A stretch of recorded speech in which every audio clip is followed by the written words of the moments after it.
Welcome to Conversations with a Wounded Healer. I'm your host, Sarah Bellino. I'm a psychotherapist, teacher, consultant, and most importantly, a wounded healer, living and working in Chicago, Illinois.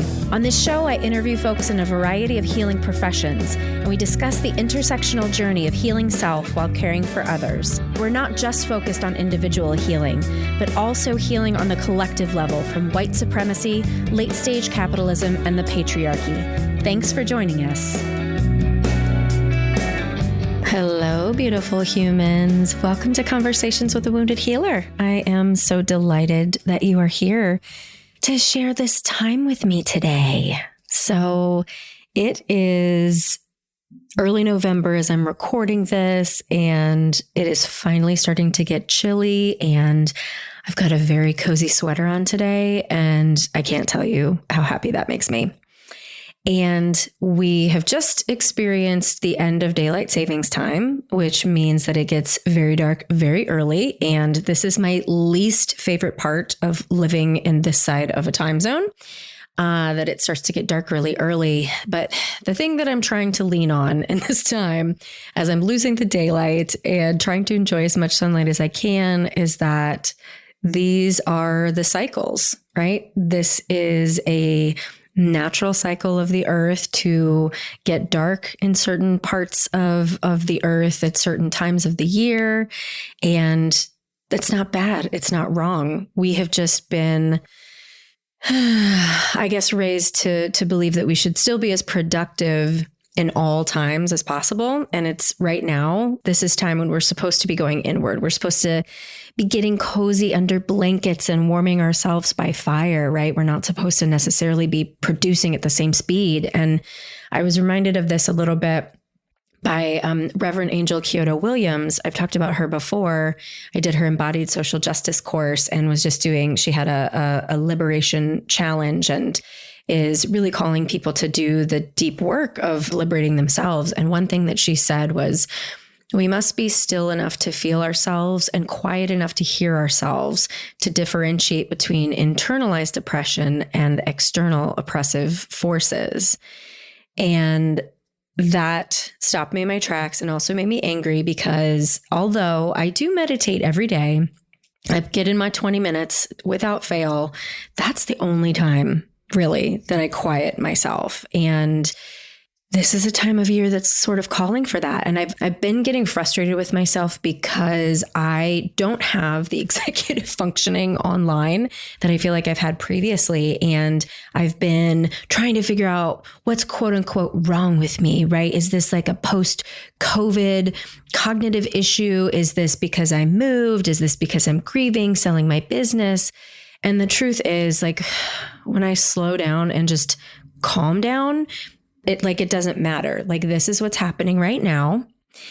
And in this moment, I am giving myself grace to just be here and recognize that I can't move as fast as I used to. And that means I'm not going to be able to accomplish as much as I used to.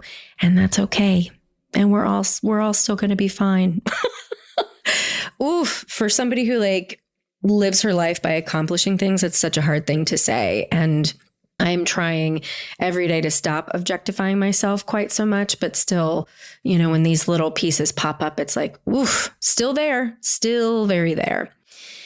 So anyway, that's what I am working with right now. And I hope that you too are allowing yourself some time to shift with the season and allow some more slowness, some more inwardness, some more contemplation. So anyway, thank you. So if you are a listener of the show and really enjoy it, you could do me a big old fave by rating and reviewing us on Apple Podcast. So you just go to your little Apple Podcast app and please and thank you, hit 5 stars, and even better if you want to write a little something to let me know how this impacts you. And I have been known to read these out loud. So if you would like your 15 seconds of fame, please, please feel free to do that. All right. So on to today's guest, who I am so excited to share with you and was so excited to have this conversation with. Just a lovely, lovely human. So Asher Panjiris is a chronically ill, white, non-binary psychotherapist, clinical consultant, podcaster, and co-founder of Kintsugi Therapist Collective. They are a queer parent to a super rad human and 2 dogs and reside on stolen Nipmuc and Pocumtuck land. Please enjoy my amazing conversation with Asher Panjiris. I'm really excited to share a new offering with you all. Wounded Healers as Leaders is a support and working collective for group therapy practice owners who want to lead from the heart while building a thriving ethical business and step into conscious leadership with courage. Running a group practice is challenging both practically and emotionally. There's absolutely no way to know everything about running a therapy practice.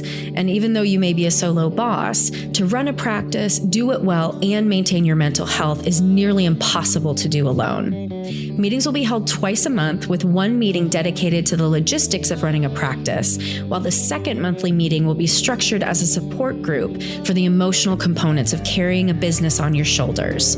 This group might be for you if you're a group therapy practice owner with 1 to 5 years experience and less than 15 employees.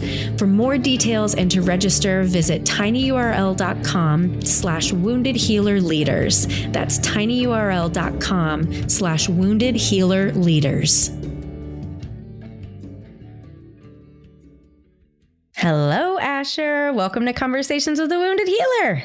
Thank you for having me. Hello. Yeah, you have such a wonderful podcast voice. It's like the NPR voice, by the way. That's so sweet to hear. It's really nice to hear that. Thank you. I don't know exactly what that means, but yes, thank you. Well, it's not the newscaster voice, because there's a newscaster voice. There's an NPR voice. You know, it's the sweaty balls voice. Oh, okay. You know what I mean? When they talk like this, it just sounds lovely. Wow. Okay. Thank you.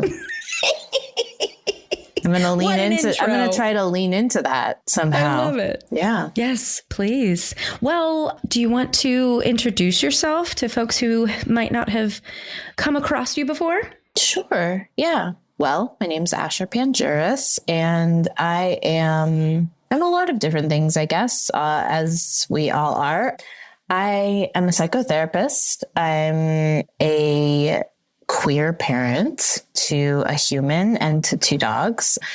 I facilitate groups, and I'm the podcast host of a podcast called Living in This Queer Body. And I also am very proudly the co-founder and co-director of Kintsugi Therapist Collective, a relatively new adventure, I guess, that I've undertaken with my friend and colleague, Onyx Fuji, who will also be on the show. I heard that.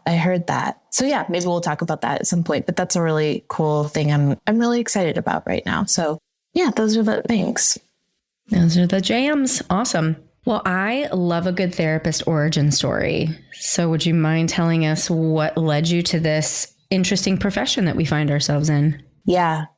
Definitely. It's a really interesting question to ask right now, especially because I am kind of in the process of, I'm not one of the people that's like burning my therapy license or anything like that right now.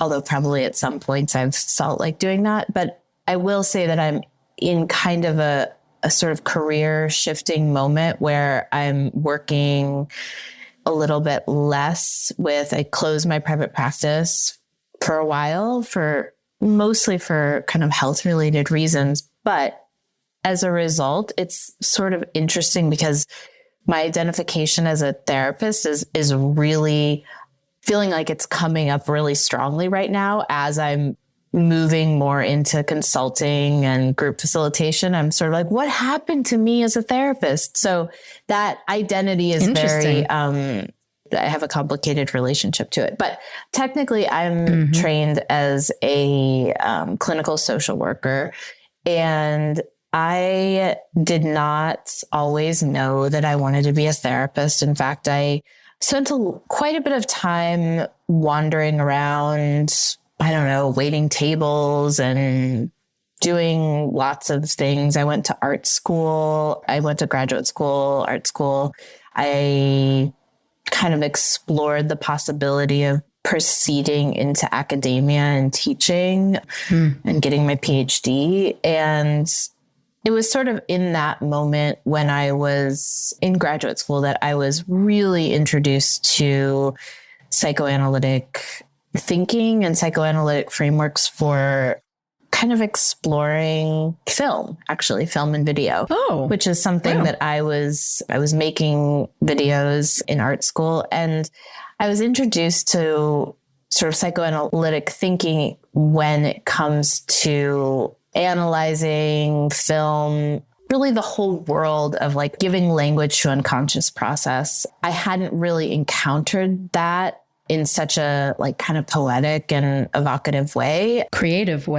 Really creative way. And I was incredibly drawn to that at the same time that I was realizing that I was less drawn to teaching or a life in academia. I was really more interested in people's stories. And that was a personal narrative. And that's a lot of what I was actually doing with the video work that I was doing, was kind of trying to capture for myself, but understand people's stories. And so being exposed to kind of psychoanalytic thinking, and particularly some thinking around the depth psychology and realms of the unconscious processes, that led me to not directly do anything with it, but to kind of, it really like provoked something interesting in me. And then, to be honest, I really ended up going to graduate school to become a clinical social worker after I had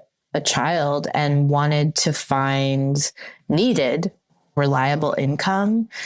I was working, though, at the time that I'd made that decision, I was working at an eating disorder treatment center as sort of like a frontline mental health counselor or something like that, and that experience was really kind of foundational to me deciding to go to school to become a therapist, in addition to this kind of like other seed that was planted when I was in art school. I think one of the things that was really most compelling about that was that I was working with people who had experienced and were working through, really profound cumulative trauma, but also it was manifesting in their bodies, and I had my own experience, kind of confounding experience of early childhood, ongoing kind of confusing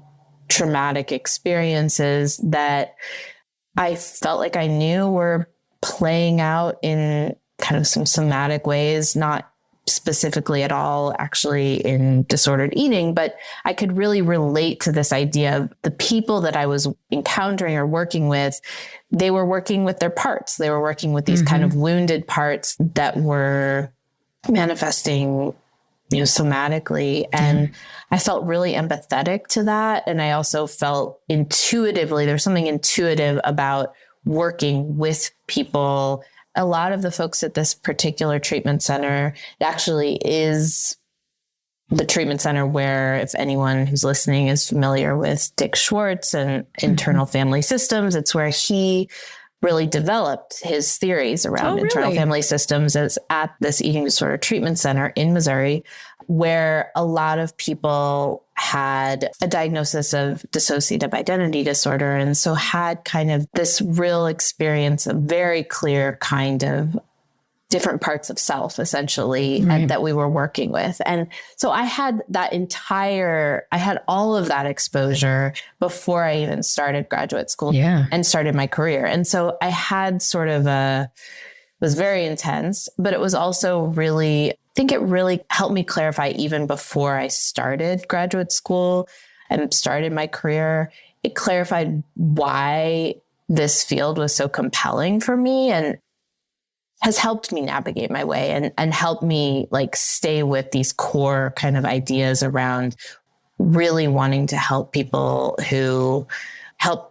and concurrently help myself essentially understand, how the body holds and metabolizes trauma and figure out ways to live through that. And that's how it, kind of from a logistical and conceptual way, that's how it happened. But yeah, there are probably earlier rumblings of being in this profession from a much earlier age that I'm somewhat aware of, but I think got a little bit, it became very cloudy because I was raised Catholic and I was raised in like a very religious household, and my association with being in like a quote unquote helping profession was doing essentially charity work. Yeah. Which, social work has its very strong history in top down, really like oppressive models of helping and oppressing at the same time. So I think I had a hard time imagining myself into this role because of that history that felt fraught for me. Yeah. Still feels a little fraught. I mean, definitely feels fraught, but I think that prevented me from being like, yes, I want to become a therapist when I grow up. That typical, like, everyone comes to me to talk about their problems type of story. It's like, yeah, that was all there. But I think I wanted to disavow the some parts of that. Right. And not having seen a model that felt congruent, right? It's hard to imagine that for yourself if you've never encountered it. No, definitely not. And I didn't have the like, oh, I had an amazing therapist when I was younger that really helped me. I didn't have, access to that. I since have, of course. And that has helped me tremendously to kind of clarify my professional identity. But no, I didn't have any of that modeling really. And so, yeah, it took me a while to find my way, still finding my way. I think there are a lot of us, though, who started in the arts and then something cascades into being a therapist. And I hear when you talk about like documentaries, I also think about investigative journalists and therapists. It feels really similar. I feel like I could have been an investigative journalist in another life. Totally. Yeah, right? I think so. And I think that what I appreciate about that comparison maybe is just the idea that it's actually a creative field. Yes. It's full of a lot of really curious people who are interested in thinking creatively about the individual and collective psyche. And so that's what I'm most drawn to. So I agree. Yeah, I like hearing stories about that where people are like, oh yeah, that makes sense to me. Like, of course you followed that path. It feels very meandering to me, but it does have some coherence to it. Definitely. Yeah. Yeah. And who cares if it's meandering too, right? Well, yes. I mean, that's the story of my life, actually. But yeah. Yeah.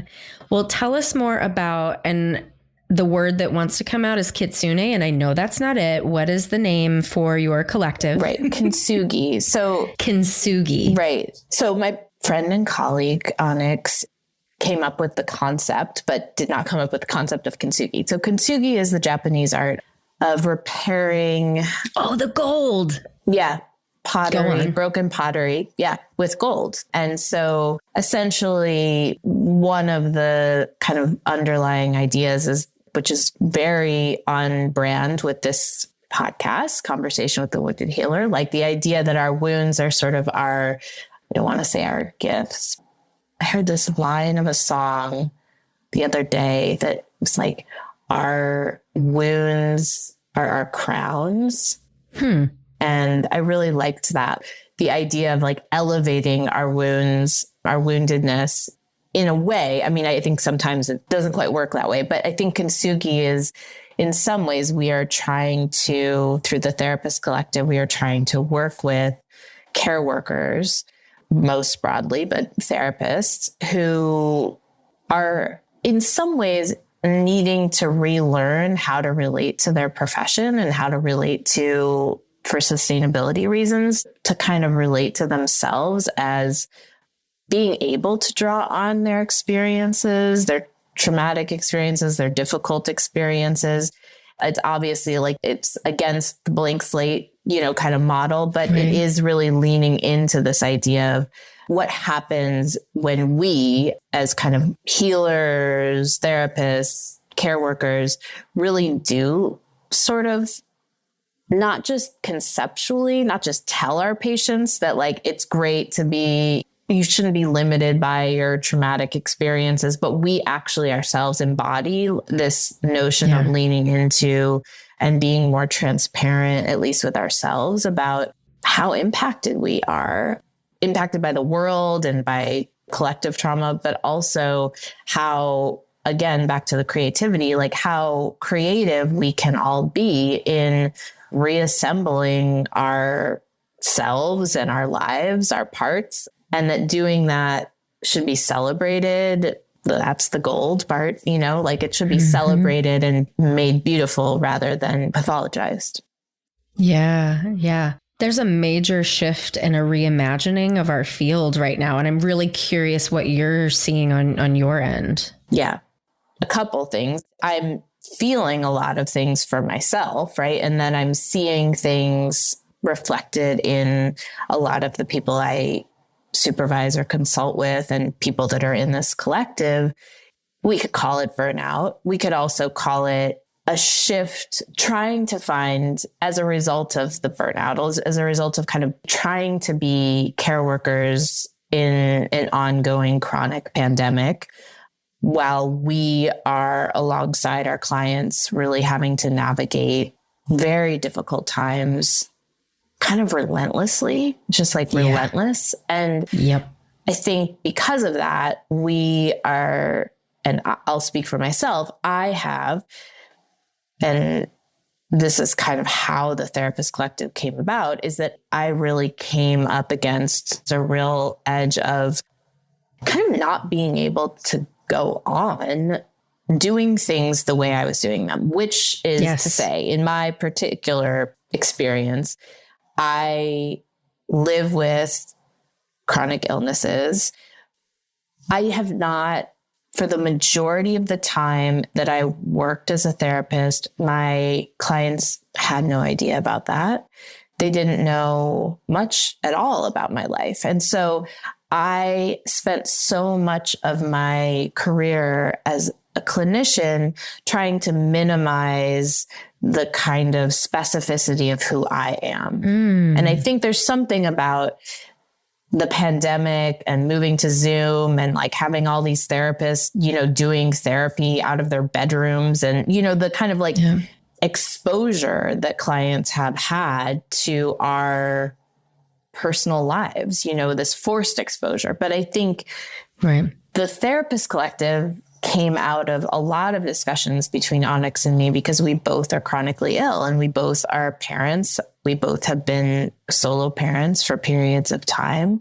And the hell that we both put ourselves through for years to kind of contort ourselves into like reliable, reparative attachment figures is what we thought was, that's what we thought we had to do to be successful, not only successful, but good therapists, you know, like helpful to help people who are dealing with profound attachment trauma.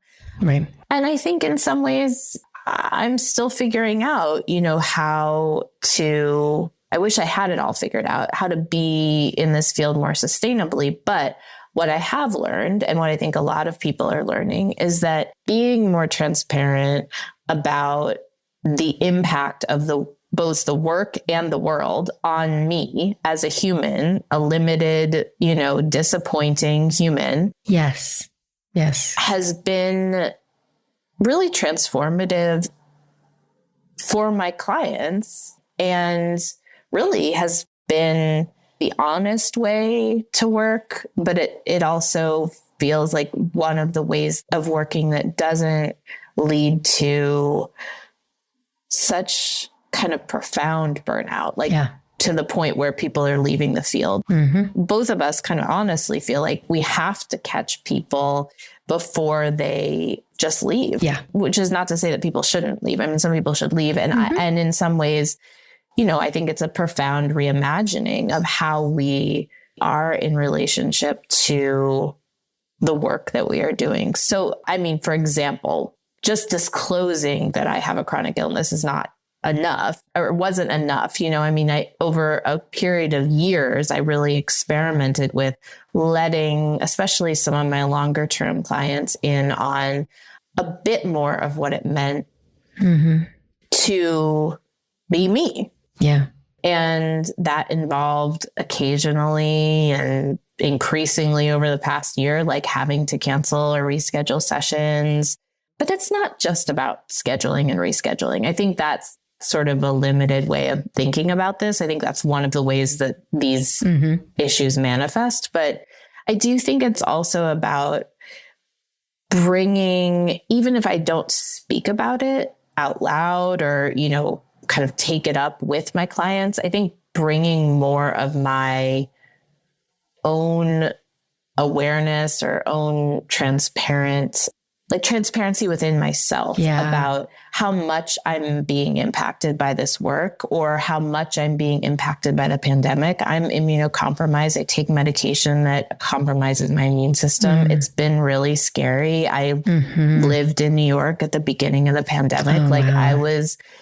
It was really scary. It was also really scary for my clients. Yeah. It actually still is really scary for me to navigate. And so I think, I'm really influenced by the work that disability justice activists have been doing forever, essentially, which is, kind of bringing the personal more into the work that we are doing and talking about access needs, talking about our inner lives and also the impact of social structures on our inner lives. And I think that's a little bit of what, I'm not sure what you are noticing, but some of those shifts have felt really, kind of feels like when I'm saying it out loud, it should just be obvious. Like, how were we doing it before? But I know I know you have a good practice. I know you kind of watched some of these things unfold. I mean, I'm sure you have a perspective on this, but it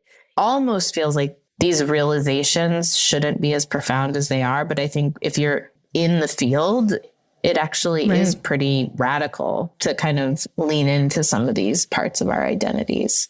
Well, I think of it as like the humanity of the therapist being able to be in the room without taking up more space than we should in the relationship. Sure. And this is a side note, but completely connected at the same time. Have you seen The Patient on Hulu yet? Yes. I don't know about you, but the whole thing I'm thinking about is this giant metaphor of therapists feeling like we have been attacked by some clients. The objectification, I mean, God, right? Like probably after we started to realize that the pandemic wasn't going to go anywhere, probably like after George Floyd and all of this, it just felt like my poor intake person was just a barrage of hatred and anger and vitriol because we weren't able to fulfill people's needs.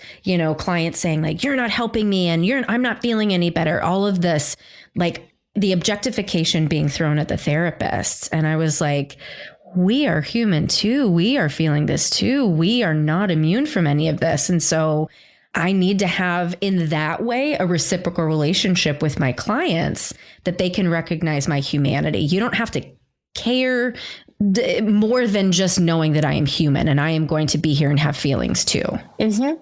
There are power dynamics that will never be equitable, but that they're the kind of shared humanity and also shared impact, I think is something that has been helpful to, I think it is helpful, you're right, to talk about it and not, I agree with you that it isn't about like talking about our experiences in an imposing way as if we're trying to, I'm definitely influenced by relational psychoanalysis. So I think there are ways that sometimes we can be a little bit too involved in the idea of like, what's happening between us and like everything has meaning and, that can get a little too much. Sometimes I think we can overdo it at times, but I do think that setting up expectations, I mean, the fact that you're bringing up your intake person, it's like, setting up expectations with clients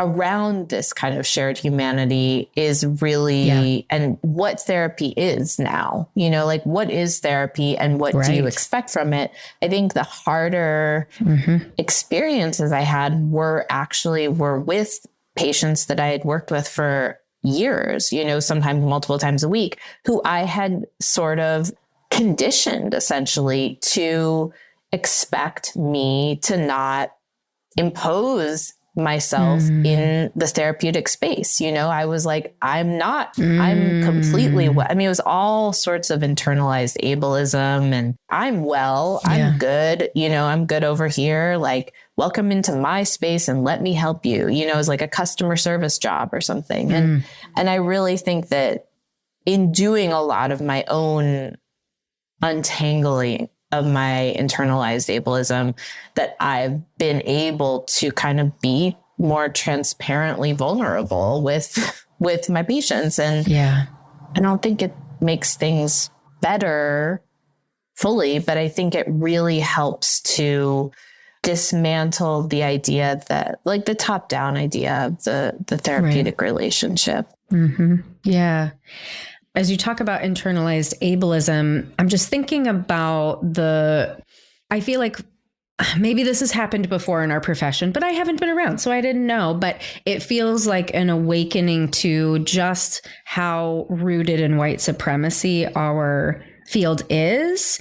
And it's not just you who expected you to be well, but your clients often expect you to be well too. And it's capitalism, right? It's all of the ableism, all of these things that are telling us that we have to show up in a certain way. And you're right. It's this sort of top down, like, I have the answers. Like, somebody even said to me the other day, like, oh yeah, somebody goes to a therapist for your advice. And I'm like, not in my therapy room. You come to me because I'm going to support you in giving yourself your own advice. And sure, I might point out some other options for you, but it's not my expertise that you're coming for. And they're like, what? I'm like, yes. It's like the fantasy in some ways. I mean, I certainly have been guilty of that myself. Like, I would love my longtime therapist to give me all the answers sometimes, but I know, right? But I agree with you that there's a lot to that idea of disavowing, again, like our woundedness. Yes. And I think, there's a lot to it. I mean, I don't want to put this, I'm hesitant to sort of, I feel like I have really complicated feelings about like these online therapy platforms and all sorts of things like that. But I do know I have listened to your podcast, so I do know what your opinion is. But I guess I don't know what my stance is exactly, but I do know that the proliferation of these kind of like therapy on demand in any kind of way, that text therapy, you just like have a therapist whenever, wherever, in your ear, on your, phone, wherever. That's what podcasts are for. Just listen to a podcast. Don't text your therapist. A therapist podcast, maybe even. Right. Yeah, exactly. Yeah. But I agree. I think that there's something about how deeply the people who are coming to us are being influenced by these messages around instantaneous healing. Yes. Really feels influenced by like healthism, the way that there is this idea that like the quicker you can get to an trying to think of the word I'm looking for. There's almost like a purity complex to it. Like, it's like you're going to your therapist to sort of purify you of these like trauma demons. And then somehow, in 12 quick sessions, you can feel better, be a more productive little capitalist minion, and that's not why I chose to become a therapist. I certainly want people to like live lives of more ease and less suffering. But I increasingly, as I get older and understand this more, like, I can't control that. No. I mean, we're working in a wildly broken system. And so the more we talk about that, or at least model, go back to the modeling, like at least model for our clients that I'm not an app. I don't live inside of an app. Right. I'm a human. Right. And that is what you get from me specifically. And I think that can be very reparative, actually, but it is not immediately very gratifying sometimes to encounter another human who's complicated. Right. While Wounded Healers as Leaders is focused on group practice owners, Wounded Healer virtual groups are for individual mental health practitioners. I'll be offering our third round of Wounded Healer virtual groups starting February 2023. In our lifetime, it's never been more challenging to be a mental health professional. And as Wounded Healers, we are called to attend to our own recovery and transformation in order to support the healing of others. Just listen to what past participants have shared about what made this group special to them. The community, the individual members, and the group as a whole, the dedicated, intentional time to come together and connect in an authentic way. The group sharing and the chakra teachings, Sarah's humor and support. Feeling less alone in some of the professional struggles I'm feeling. The community aspect. It's great to be with others in the industry and receive their feedback and support. Wounded Healers virtual groups will meet for 8 weeks, Monday evenings on Zoom starting February 6, 2023. For pricing and information and to register, visit www.tinyurl.com/woundedhealersvg-3. That's tinyurl.com/woundedhealersvg-3. I'm always thinking about the root of things, right? And so the apps, the thing that's good about the apps is more people getting more access. Totally. 100%. That I love. Same. It's what would it take to be able to create more access? I think it would take a complete upside down flip of our culture to really value actual wellness. Right. And wellness is a spectrum, right? So wellness is not able-bodied and productive and able to hold down a 9 to 5. It's whatever wellness is for you, and knowing that different people need different levels of support. And until we can turn the world upside down, which I just don't think is going to happen while you or I are alive, this is where we are, you know? It's painful. It is really painful. And I like to think that one part of my origin story, I guess, that my therapist origin story that I didn't speak about, which I kind of just came to me now, is that in some ways I relate to myself as at this stage in my life as like a former activist or like someone who used to be truly, I mean, I'm not kidding, like out fully in the streets, engaging in, acts of civil disobedience, like very almost like shockingly to my older self. But I really hold a lot of very strong convictions about dismantling and reimagining systems that are oppressive and doing something about it. And I do see the work that we're doing as an extension or like as contributing to collective transformation. However, I think that when part of what is so discouraging about our work is when we're doing it in such a way and we're service providers to customers who are expecting something else that doesn't feel like the kind of therapy or therapist that I aspire to be. Right. So transactional. Yes, it's transactional, and it's sort of like prescribing someone some kind of like detox when I don't believe in that form of wellness cultural, expectations at all. Right. So I really I'm trying to be more in alignment with some of these parts of myself that are, maybe I'm not an activist, like smashing windows of Starbucks in the WTO protests or whatever, which I'm not saying I did do that or didn't do that, but I'm just saying like, cannot confirm or deny. That was a long time ago, but that part of me, the spark of that part of me is still here and really wanting to believe that there can be something disruptive actually about the work that we're doing with our clients, and reparative, but disruptive and kind of subversive, you know, and I do want to believe that. Do I feel that way on most days? No. But when I zoom out, I'm like, it's pretty cool what we do. It's just also a slog. It's both. Yeah.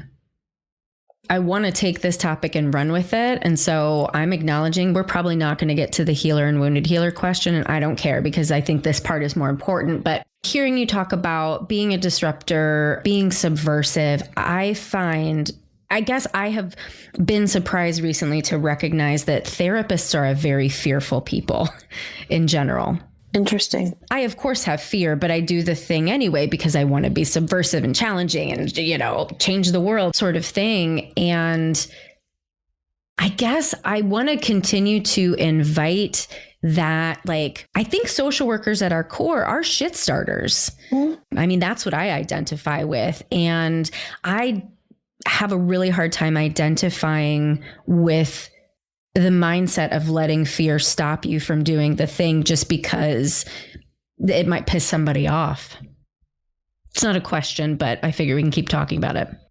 I have a lot of empathy for, you know, I work quite a bit consulting with newer clinicians, and I have a lot of empathy for the fear that gets instilled in people in our profession, especially when it comes to, like, it's almost become a privilege, financially speaking, to be a shit starter, like disruptive person, right? You know, like the more conformist you are, the safer you are with your income. You can stay on your insurance panels. And I empathize with that. And I think that, you know, I've been there, but I also think that, there does need to be a kind of reckoning with what is possible within this field or within the field of care work, right? And that's why I like to expand it and look at, some people I admire are therapists or psychoanalysts or whatever, but some people,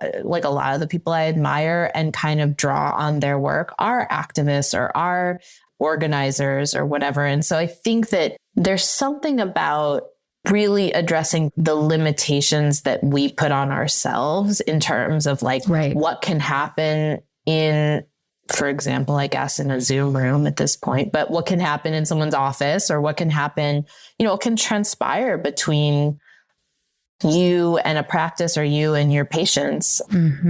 So I'm always looking for examples of people that can kind of keep me from getting caught in, like, a hamster wheel of providing services and diagnosing people. And, you know, that just, it's like it's really uninspiring and very depleting and really depressing. And boring. Yeah.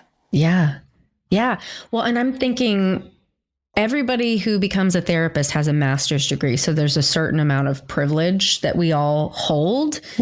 And I wonder if maybe if there are, like, more of us setting that example of being subversive and stepping out there and recognizing, like, this is part of divesting our privilege, is sticking our necks out. And I hold therapists to a really high standard. I want to call us into account of divesting our privilege, being the ones on the front lines, not necessarily figuratively smashing Starbucks windows, but really, if we are not calling attention to the issues in our field, because, you know, it's going to cost us our cushy hospital job, like, then what are we doing? I'm not intending to criticize. I'm intending to sort of, like, just bring attention and maybe light some fires, you know? And open up possibilities. I mean, that's part of our job within the, like, actual individual or group encounters, is to, like, help people to open up possibilities when their nervous systems are flooded and they're overwhelmed and they can't imagine like life beyond tomorrow or whatever, you know. I mean, I think we are good at that. That is a skill that we have, is to kind of be curious and imagine possibilities. And I think it is, I sort of, speaking to what you're saying, it isn't a criticism. It's sort of like, we could align ourselves with the people, the movements of people who are also imagining possibilities, imagining unimaginable futures, the like Adrienne Marie Brown, like imagining something that we haven't seen yet, or so many people, including, I'll say, back to Starbucks, including the Starbucks workers who are all organizing and unionizing. Cool. Right. I just want to say for the record, things transform, like systems really do transform. So ours can too, but it is really in the beginning stages, I would say, of like these conversations happening. Yeah. Well, I hope that the conversation that you and I are having today and the other conversations that I have with guests who are also aligned with this is sort of part of that. That's how I consider my contribution. I might not be smashing Starbucks windows, but I'm trying to elevate these ideals. Yeah, you definitely are. I mean, that's why I'm here. I really feel that way about the work that you're doing, Oh, yeah. Thank you. Yeah. Okay, I'm going to take that in. Yeah, for real. Thank you. Thank you. Well, this time has flown by and I'm like mad about it. Like if I didn't have to go get my hair cut, I would be like, can you just stay for 3 more hours and we just keep this going? Well, I hope this is the beginning of many, many more conversations. Absolutely. Yes. I mean, there's so much more we could talk about. We didn't even talk about queerness or anything. So cool. Well, do you want to share with folks where they can find you and what stuff you've got coming up that people might be able to join? Yeah, sure. I would love to. The best place to find out about me is at my website, livinginThisQueerBody.com, or Instagram, same, Living in This Queer Body. I have a couple things that are coming up that I'm pretty excited about. One of them is the first weekend retreat, which is virtual, but that Kintsugi Therapist Collective, Onyx and I are running. It's going to be in December. So it's sort of a weekend long condensed version of our year-long program. And it should be really cool. The idea is, it's called Mending with Gold. And so the idea is really to help care workers reconnect with why they do the work they're doing and how to continue to do it more sustainably. So essentially this conversation that we've been having. Yeah. You can find out more about that on my website. And I will be running in the spring Embodied Testimony, which is a 3-month-long program that I run every year that I started when I started the podcast. And